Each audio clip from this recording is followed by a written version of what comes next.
Welcome to Daily Plunge. We are in the book of Jeremiah, chapter 12, 1 through 17.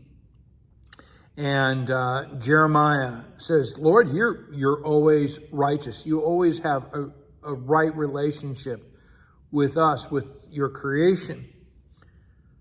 And I know that you're all about what's just, but why? Why do the wicked prosper? Why do the faithless live at ease? And basically, what he's asking for is, where's the law? Why isn't the law coming down on them? And in many ways, this question of why, which all of us ask, is about, I want an explanation. Who are you, God, to do this? You need to explain yourself.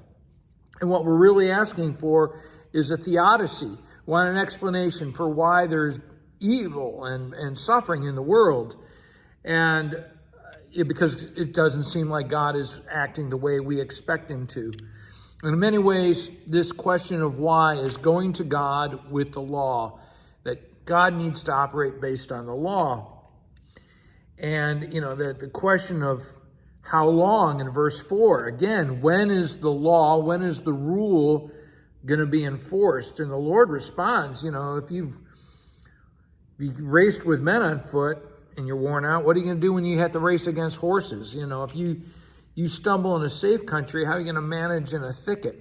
And, I think about this passage is to really consider this about spiritual warfare. What are you going to do when real evil comes upon you? How are you going to save yourself? And the truth is, you can't. Okay? And he says your own relatives and family members have turned against you.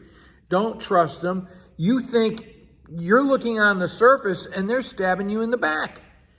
And he says, I'm going to forsake my house because my treasured people, the people who I love, now I despise them because my treasured people have become a roaring lion against me. They're acting like birds of prey against me. Even my own people who are supposed to be shepherds are ruining my vineyard. It belongs to me. And I want you to think about Mark chapter 12, where Jesus talks about his vineyard. And they've turned it into a parched, desolate park. It's no longer a thriving vineyard. And so he goes on to say, all they're going to sow wheat, but all they're going to reap is thorns. They're going to wear themselves out. All their efforts that they're doing out of their own strength is going to account for nothing.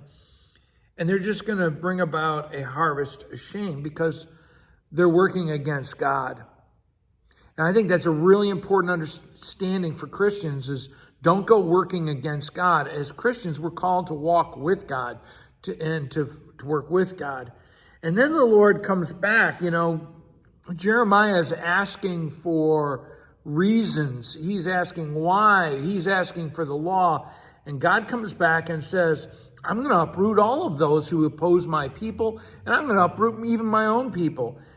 But, verse 15, and here it comes, but. It's the but of God. Here it comes. But after I uproot them, I'm going to have compassion again. And I'm going to bring them back to their own inheritance, to their own promise.